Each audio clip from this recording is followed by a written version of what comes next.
You ask Tiger to solve.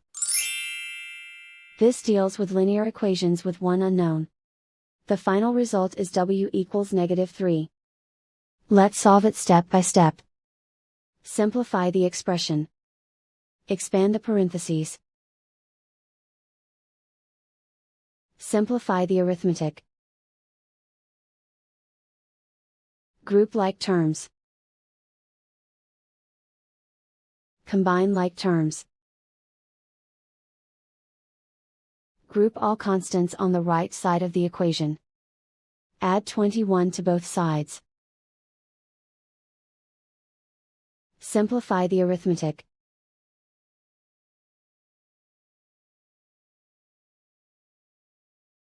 Isolate the w.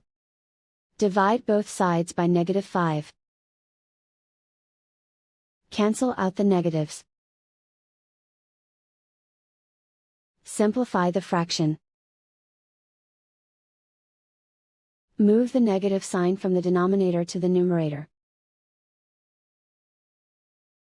Find the greatest common factor of the numerator and denominator. Factor out and cancel the greatest common factor. And so the final result is w equals -3.